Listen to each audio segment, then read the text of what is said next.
This is the young man who is in the NFFC Hall of Fame, has won at least 12 auction titles on NFFC alone that I know of. One of the most successful auction players ever, high stakes season long grinder. It is Chris Eibl. Chris, thanks for doing the show again. How's it going? Doing great. Thank you, Adam. I always appreciate you having me on each year. And this should be a fun warm up for my trip to Vegas and New York to participate in a bunch of high stakes auctions and drafts all over the country. Yes, what a life. Chris is about to embark on yet another trip around the country to draft fantasy football teams against other people. What a life. On today's show, we're going to talk all things auction drafts, general strategy, how to apply it to this year's landscape, how to prepare. We'll get into some SuperFLEX talk, and we will take your listener questions. I want to start, Chris, with a high-level view of 2025. We saw so much flow through running back last year that really affected the fantasy football landscape. From a high level, a macro view, how are you thinking about 2025 with auction in mind? Yeah, the 2025 landscape is different in maybe a couple ways. We have a top tier of players that's maybe 5 or 6 deep that's a little more thin than usual. So you're seeing those same top 6 guys go at the top of every draft. And I think you're starting each auction with an initial decision of, do I want to spend up for 1 or 2 of those guys? Or if I move into that second tier of talent, where else do I find my advantages? And then I think as a result of some of that running back success last year, you're seeing a slight pushing of the prices to the running back position. I think that's opening up some wide receiver value where you have flexibility to make either running back or wide receiver heavy approaches viable. And what I mean by that is, I don't ever want to leave a hole in my wide receiver 3 spot. And this year I'm not struggling to fill that spot when you have guys like Waddle and Devonta Smith going in the teens. You have serviceable upside guys like Pearsall, Judy, Diggs, Myers going around $10. I think it's just a little bit easier to fill that third wide receiver spot this year than it has been in years past. Yeah, you mentioned the top of the first round, and I guess the top of the auction board, which everybody gets obsessed with. I agree that there is a bit of a mini tier there, but we actually have it relatively flat. I guess, in half PPR, we have our most expensive guy at $64. And then once you get there to roughly spot 15, where I would say there is a tier break, we have it around $42.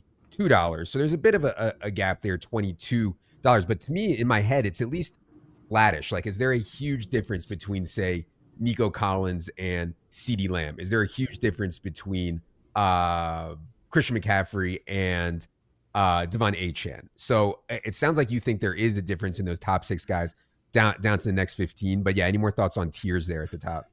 Yeah, I am still seeing maybe elevated prices on Lamb and Justin Jefferson, but I'm with you from my standpoint of my own personal values. I think it drops off pretty heavily after Chase, Bijan. You can throw Gibbs or Barkley into that equation. And you're dealing with a really flat tier that for me might even extend beyond 15 if you throw in, less exciting guys like Derrick Henry, Josh Jacobs. Mm-hmm. And so they're really, the way I plan to approach this year from a flowchart perspective is, if I'm in a league where that top level talent like Chase and Bijan, if they're going for reasonable prices in maybe the mid 50s, I'm still comfortable pouncing there and just using the rest of my money to pick off values throughout the rest of the draft. When I hear about auctions where those guys are going in the 60s or sometimes even 70, then I'm more inclined to pivot to that flat tier range. As you mentioned, that range from 7 to 15, and for me that, like I said, might be beyond, is so similar that in that range, I can just pick off the values of whichever guy goes the cheapest. I try to avoid forming those really strong player takes that lock me into having to overspend on a player. Absolutely. And that's, to me, like the biggest reason to play auction over Snake is you can take any type of line that you want, any strategy they want, especially at the top. And people say, well, I'm just going to go all for one guy. In Snake drafts this year, at least, I think the best place to draft is any place you can get 2 of those top 15 guys. Now, to Chris's point, I'm okay extending that top 15 to guys like Chase Brown, maybe Josh Jacobs, maybe Bowers, maybe AJ Brown. There's plenty of guys in there you could extend that to also. But if I was going into an auction, I like what Chris said there of give me the two cheapest guys of that second tier and kind of play it from there. I think it's a really interesting way to play auction this year. We've talked a lot in the past, and you guys can listen to the previous episodes with Chris. You can find them each year, about stars and scrubs, and how I think stars and scrubs is best for people who are grinding hard, because we will be better at finding the $5 guys, the $2 guys, the $1 guys, the $8 guys than our opponents. Do you think the landscape this year sets up well for stars and scrubs once again? Yeah, I do. And the reason I think it's such a viable approach for most auction players is it eliminates so many of the biggest mistakes that you can make, which are spending too much money on your bench, being stuck at the end of auction with leftover dollars. That just becomes really hard to do if you are getting two of those top 15 or 20 players. Now, I don't advise stretching it beyond that very often, unless you are getting maybe a deal, which is less likely to happen with that top tier talent, because when you do increase that to 3 or 4 stars, all of a sudden you're totally handcuffing your ability to take advantage of any of the values that arise on kind of what you would typically view as like the round 3 to round 7 types of players. And if you're shutting yourself out of those values, then you're really not finding anywhere on your roster where you're building an advantage over your league mates. Yeah. By the way, we're talking about $200 budgets here for those people that are just listening. And we got a question from some people like, what percent should go to the stars? So let's say you go into it, and we don't really recommend that people go into it with a set plan.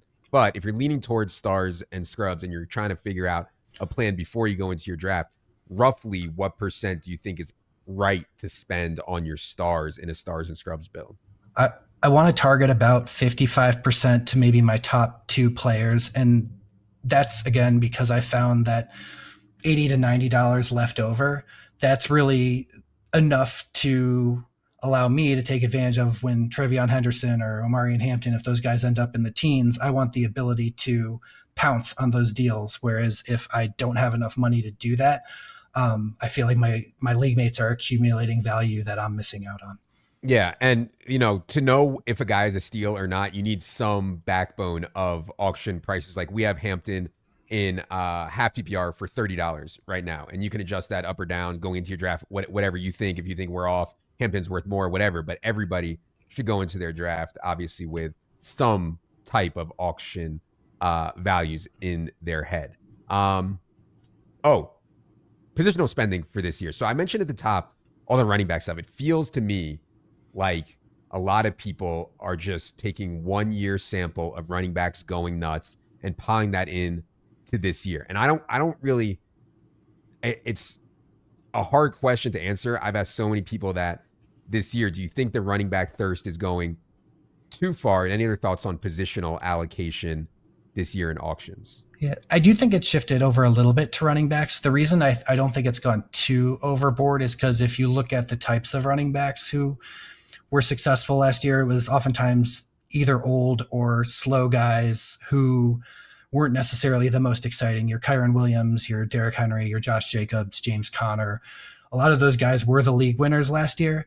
And I still don't think people are going into this year necessarily excited to draft those players. So that extra money that's been thrown at the running back position has actually found its way to other running backs rather than the guys who actually did win leagues last year. So I still think there's an opportunity to go after that kind of boring archetype with maybe a solid role. Yeah. Maybe the one other interesting thing I'm seeing from a positional pricing perspective is I think at both the QB and tight end position, I'm finding myself faced with a decision of if I don't pay up for that top tier talent. I think you have 4 or 5 QBs depending on your list. You probably have 2 to 4 tight ends depending on how you view them. I'm quite content this year finding a ton of upside options that are available in those $2 to $3 ranges at those positions. So those are a couple of positions where this year, maybe more than others, I'm just not spending on that middle tier. Yeah, and I just published my draft strategy article for snake drafts, and it kind of speaks to what Chris is saying, where, yes, you can go elite quarterback, you can go elite tight end. If I miss on those, though, there are so many cheaper guys in kind of a flat quarterback tier in the back there and a flat tight end tier in the back there. In an auction, you can really take advantage of that. If you do not go elite quarterback, if you do not go Bowers, McBride, or Kittle, you can really spend down there for sure and save a ton of money. We get the question every year. I just want to reiterate it. Starters versus bench allocation here. Chris, when you go into a draft, how much, what percent do you think should be allocated towards starters? I lean upwards of 90%. I like having a heavy starting lineup in particular because what's really important to me is I want my last two or three guys on my bench to be $1 types that are either going to work out or I'm not afraid to cut quickly when the season starts and it's clear they're not where I thought they would be on the depth chart. I think regardless of format, draft or auction, the most successful players are the ones grinding the waiver wire and constantly shuffling through those last few roster spots. And that becomes harder for some people to do when they've spent $4 or $5 on their last couple players. I've actually never asked you this before, but you're in so many of these leagues. Are you doing all the waivers yourself, or do you have a team, or are you spending all your time doing waivers, or how do you handle that? Yeah, I try to limit my managed leagues to about 20. I haven't had a lot of success. I have attempted to delegate waivers to others, but I end up just getting angry at whoever's doing it. So it's something that I haven't found good way to delegate, and that's why I kind of have to cap my managed leagues at 20 and then supplement it with some best ball. Got it. Okay.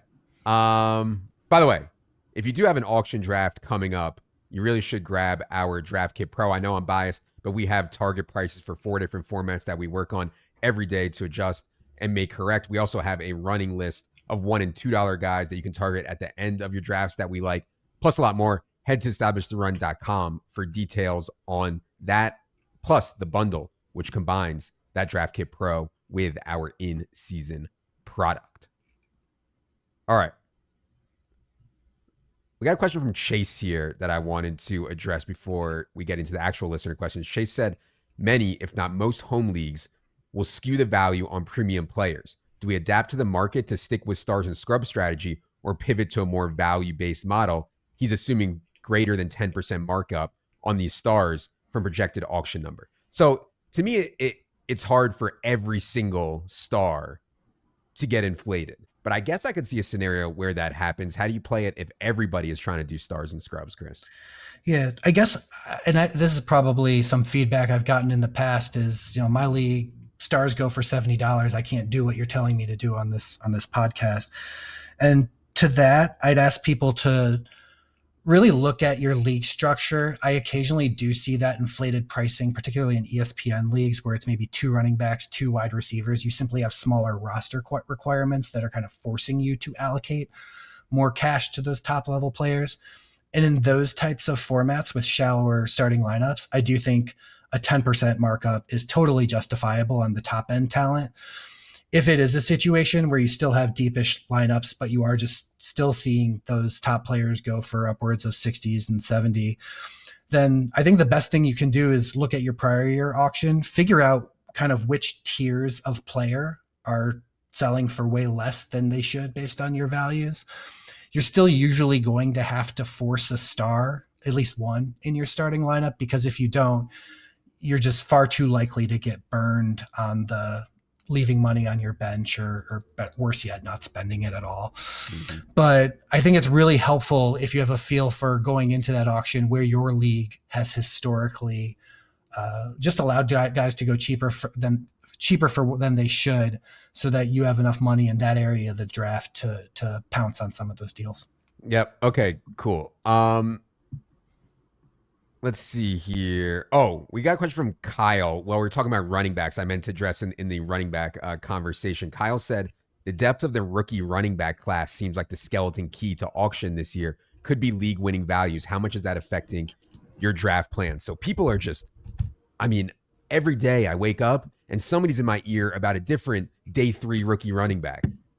People are obsessed with finding this round 7 rookie running back that's going to hit. And their argument's going to be, well, this is the deepest running back class ever. And therefore, guys that should have been 2nd, 3rd, 4th round picks slip to the 5th, 6th, 7th. Do you actually think that this rookie running back class has made it deeper? And how does that affect your auction strategy? Yeah, I think it's made depth charts a little more complicated than they typically are this time of year. We have so many 4th to 7th round type running backs that different people are high on, but we really don't know whether they're going to be the second or third running back on the depth chart. For me, I spend a lot of time with auctions, kind of building out that list of $2 type handcuffs that I want to get at the end of the year. Sorry, at the end of the auction. And those options are just much more limited this year. So where I'm finding myself is once the clear handcuffs like the Charbonnet and Benson are gone, I find myself pivoting to kind of the fourth to seventh round types of talents that go for $1 or $2 because I don't know if guys like Woody Marks or Manungai or Giddens, Krosky Merritt, Scadaboo, Tootin, these guys, all of those guys could end up anywhere from second, third on the depth chart. But I think it's good to sprinkle in chances when those guys are available for $1 to $2, and then, like I said, just be sure to pivot away as quickly as possible on the waiver wire when it becomes clear that it's going to take more than an injury to get those guys on the field. Okay, let's talk about quarterbacks. So I'm mentioning like my strategy for snake draft is either if a top four, one of the elites, Allen, Lamar, Jaden Daniels, or Hurts, if one of those falls to me or I get in a spot where I think it's the right pick, I'm fine taking them in snake in that second, third, and if they slip to the fourth for sure, round range.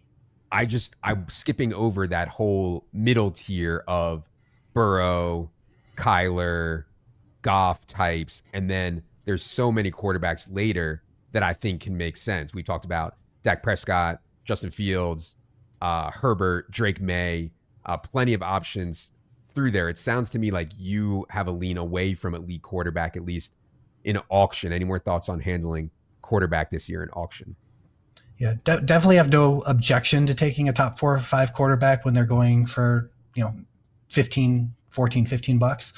But once I miss out on that tier, I totally agree. I love to get in these scenarios, get 2 later round type guys. I like to supplement maybe a safer guy in a high octane offense, someone that's going to throw for a lot of touchdowns like a Jared Goff or Purdy for $2 to $3 with an upside guy like, JJ McCarthy's top of mind this year, Drake May, Lawrence with a new coordinator.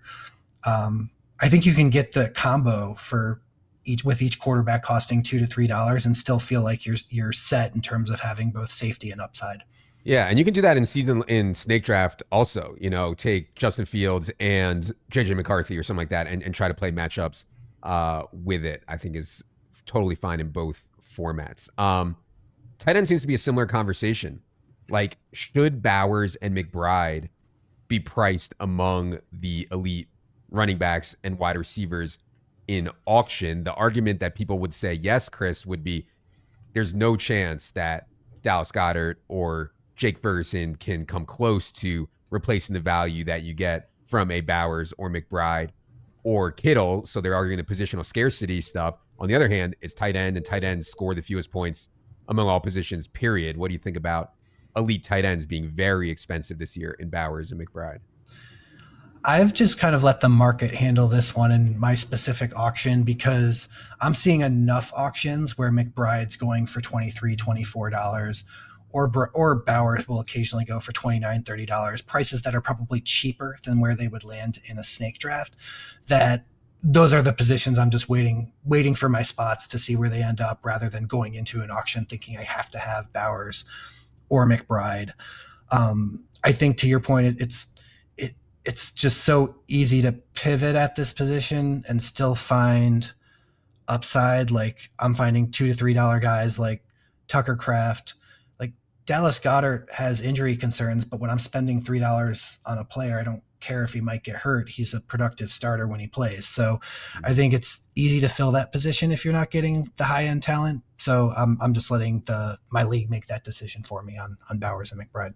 Yeah, I mean, in half PPR, we have Bowers fair price 37, McBride fair price 29, and like the $2 running backs that you're going to get are going to have a much thinner path to playing time than what Chris is talking about when you can get guys like Goddard, Njoku. I don't know what Tyler Warren is going to go for, Colston Loveland, but I certainly like those guys as well to mix in with veterans at the tight end position there as well. All right. Nomination strategy, everybody's favorite topic here, Chris. I think a lot of people think the skeleton key to winning auctions is like nominating in the right order at the right times, nominate who you want, who you don't. Maybe a quick nomination 101 for the people. Should you be nominating guys that you want, or should you be nominating guys that you don't want? Should you nominate good players early or bad players early? Anything else on nomination strategy for the people? Yeah, I think you can break it down into phases of the draft. The first few picks, you're going to have a ton of people who have ideal rosters in their head that include Jamar Chase, Bijan Robinson. That's the best time to strike that Nico Collins, Amon-Ra St. Brown tier, because people don't want to spend money on those guys until they know they're missing out on Bijan or Chase. So I like to start with those kind of unexpected names very early. Once the auction gets going, I think you look at your sheet and determine whether guys are going for more or less than you think they should. If they're going for more than you think they should, that's when I like to nominate guys I'm not interested in. I have no problem on the flip side if I am seeing that early lull that you almost always see in auctions take place a little longer than I normally expect. I have no problem getting 3 to 4 guys early as long as I feel that they're all values. So really watch the flow of the auction relative to the prices you have laid out. Yeah, you want to balance your nomination range, right? I feel like I don't want to only nominate guys that I want, or only nominate guys that I don't want. You know what I mean? You got to balance it a little bit to throw your opponents off. I love it. Are there any spots where you would bid over your target price? Obviously, if like it's towards the end of the draft and you have a bunch of money left, but any other spots where you're like, man, I'm in a bidding war with this guy. It's over my target price, but I really want him. Is there any spots where you go over your target price? Yeah, I don't think it's ever advisable to. It's a problem if you're just doing one auction, you might have to have your guy. But in general, I think that's a suboptimal strategy. I think in general, the only times you want to be overbidding relative to your values is if you have to force in that star or two player just to make sure you get that money in your starting lineup. Or if you do find yourself stuck later in drafts where you have $20, but you're looking at your sheet and struggling to find more than a couple $10 players available, you just have to bite the bullet and overpay.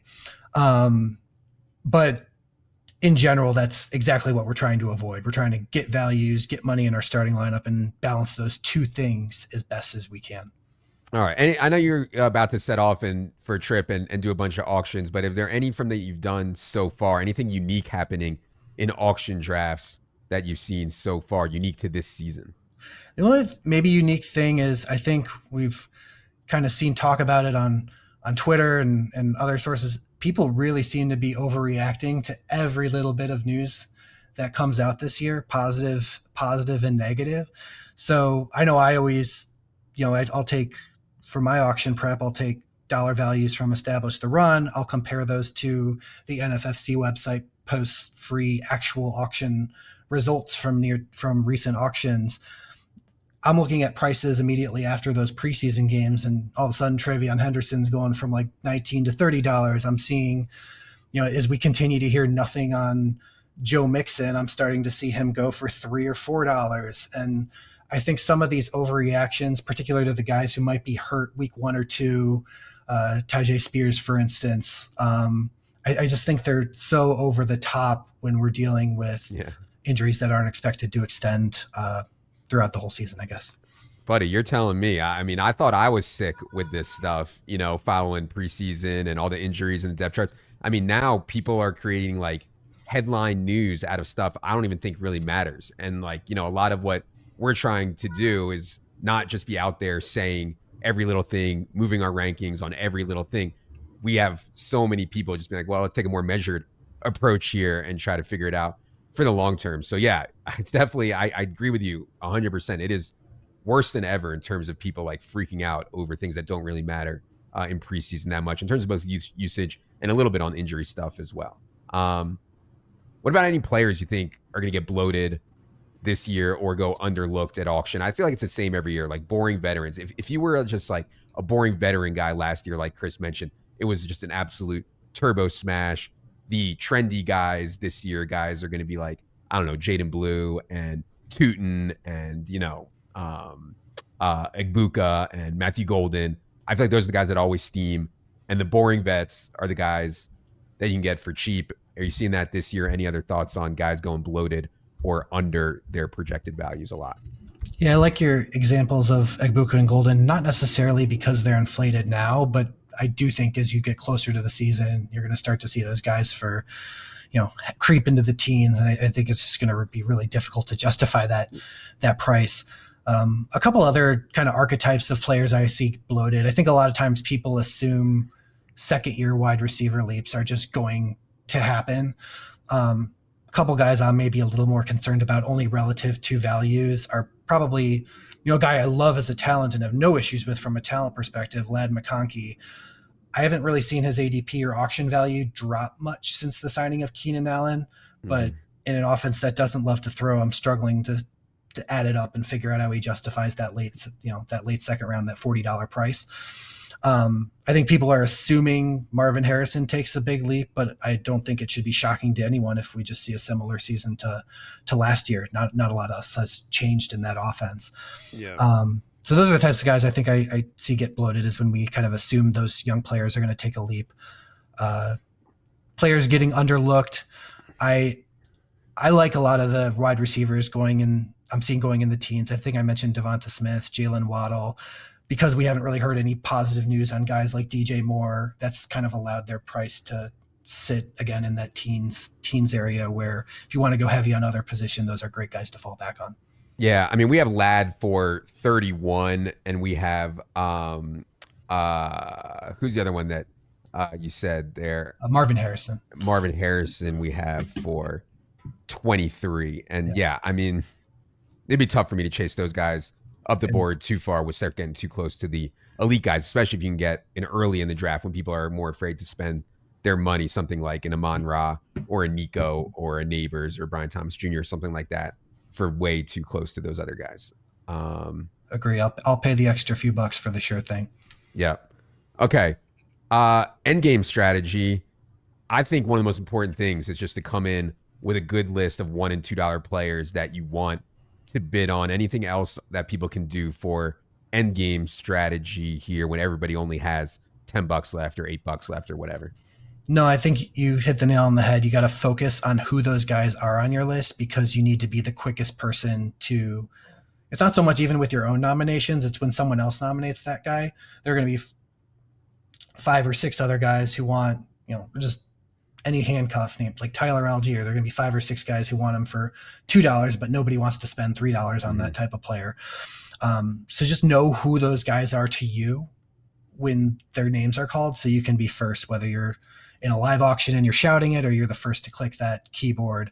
I think it's very important to have a plan at that phase of the draft. Yeah, I feel like it's also important to know how much your opponents have left, because let's say someone only has $2 left and I'm bidding and me and him are the only ones left with money. I could be like, Tyler Algier 2, he can't go to 3, so obviously like endgame 101 there, knowing how much your opponents have.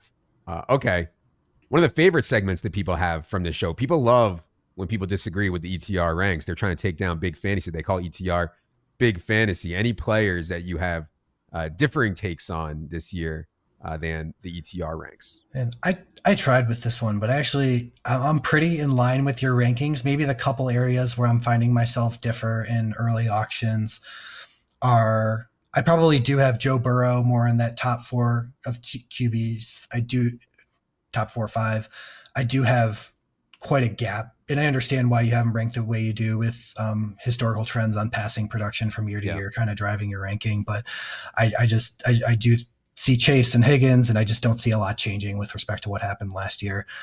I am seeing auctions where, again, I think your prices are actually totally in line with what we're seeing in the market, but I kind of like the idea of going super boring at running back, getting 3 of like a Josh Jacobs, Jonathan Taylor, Kyron Williams. I find myself able to do that for like under $90. And that's not prohibiting me from getting a wide receiver 1 in the Neighbors Nico Collins tier. I guess one question, we brought him up earlier. I am kind of curious what your thoughts are on Joe Mixon, for instance. Like, do we think if we think there's even a 50% chance that this guy's healthy by week 4 or 5, and I think that's a conservative view, is he the kind of guy who can keep, a team that spends $150 on wide receivers afloat? So he's a guy I'm also looking at, where I'm just seeing, the prices drop and drop and drop to the point where, okay, now the price is free. Yeah. One we've got a bunch of questions on the Joe Mixon stuff. I'll just say that we have heard some things about Mixon which are unsubstantiated, just rumors that do not sound good at all. And that's why we have completely nuked him in the rankings. What we've heard sounds really bad. Now, Yeah. I don't know how true it is. Is there a 50% chance he's back by week 4? I'm not going to argue with you if you want to say that. I just think that it's not a risk for us worth taking on right now. But at $3, yes, I would take a risk on Joe Mixon in the 9th round or the 8th round of a snake draft. I would probably not right now. So yeah, I know that's been a confusing one. Yeah. For the people. All right, we asked for questions for this podcast from the people, Chris, and I was shocked. Like half, if not more, maybe 60% were about SuperFLEX. So I was like, man, we better get a SuperFLEX section in here to this podcast. We are, of course, men of the people. We're here to serve. The problem is neither of us have much experience in auction SuperFLEX. It's not really a format that gets played very much at the high stakes. I guess it's a format, though, that gets played in home leagues a lot, though, Chris. So I know you don't have a ton of experience here, but any general thoughts in terms of adjustments for people who are doing SuperFLEX auctions? Yeah, the one thing I see from the questions we get on SuperFLEX are that the pricing from league to league is just so inconsistent. So typically what I would advise for people in a SuperFLEX league, I think everyone agrees that those top 4 or 5 quarterbacks, it's totally reasonable to have them in the top half dozen overall players. And when you're seeing those guys in leagues where they end up going for prices in the 40s, I'm all for pouncing on 2 of those top quarterbacks and then just filling out the entire rest of my auction based on values. When I start hearing about getting questions about SuperFLEX auctions where like Lamar, Josh Allen are going in the 60s, then that's really where I'm really pivoting. I think, we think there's a tier of maybe 18 to 22 guys, depending on how you look at the board, where you can put together some type of upside case. And if those prices for the top guys are in the 60s, I'm trying to look at 2 of those guys maybe at the bottom end of the 18 to 22 tier that I can end up getting in the teens. I think we mentioned, McCarthy's a guy I'm super interested in. You got Dak, Goff, Purdy. I just don't want to get into the tier where I'm having to worry about like Stafford or Tua's injury concerns. Because it's a lot harder to, in a single QB league, I don't care if a QB gets hurt generally, but in a SuperFLEX, it can be devastating. Yeah, we have Josh Allen, Lamar for 48 as their target price in SuperFLEX, and Jaden and Jalen Hurts for 45 as a target there in the SuperFLEX. But you're going to get some values. Do you think you're trying to get 3 quarterbacks no matter what? Like even if you landed elite quarterback, would you be getting 3 quarterbacks in SuperFLEX no matter what in the auction? Yeah, it's hard to say no matter what, because I don't want to tie up $10+ players on my bench. I think where I am looking for that third quarterback, I am looking to see if a guy like Anthony Richardson is going for just a few bucks or something less than $10. I am looking at guys who I think, if their season goes wrong, could end up in starting positions like Jackson Dart, Jalen Milroe, guys who might not be as expensive, but you can see a conceivable path to them getting playing time later in the year. Yeah. I mean, what I don't want to do is end up with like, oh man, I need a quarterback. I better spend 15 on Sam Darnold, or I end up spending 20 bucks on like Aaron Rodgers. Like that's a stone cold disaster, right? So avoiding that spot at all costs by maybe willing to spend a little bit more on some guys that have real upside to secure some quarterbacks, I think makes some sense there in SuperFLEX. All right. Got some listener questions here before we get out of here. Going to get to roughly 5 of them here. Joe Neely says, PPR redraft, who are you nominating at 1.01 this year for potential value while everyone else is holding their bag? So I guess, Joe, what Joe is asking here is assuming that people aren't going to come out of the gate firing it. In a lot of casual auctions, you're not going to see people wanting to blow their load very early in the draft. So I think what he's saying is here, who is the sneakiest 1.01 to nominate in full PPR? Any thoughts on that? Yeah, I think a couple guys I like in this spot are Nico Collins and Amon-Ra St. Brown, because they're guys who I think are wide receiver ones that very few people are necessarily building teams around. I'd want to throw guys like Malik Neighbors in that tier, but I think you're more likely to have a couple people who are more excited about Malik Neighbors being a second year player. So I think Nico Amamura fit that build well. I would have put Puka there before, Mhm. but with all the lack of clarity on Stafford's health, I'm a little more nervous on that end. Yeah, we have Nico for 45 and Amon Ra for 46. You could, if you throw those guys out first, I agree with Chris. You could definitely, people are like, well, I don't want to go into the 50s on these guys. Let me see if I can get Jamar Chase, or let me see if I can get CeeDee Lamb or Bijan or Saquon. And so I think that dynamic is at least interesting. Question 2 from Wooby. He says, seeing more about the be the first to get a guy in a tier, not the last. Makes sense on the surface, but auctions don't really follow ADP when it comes to nominations. So you may leave prior chips on the table with better tiers. Do you agree with that advice? Are you tiering off everything before you go into a draft tier, Chris? I think is the bottom line on the question.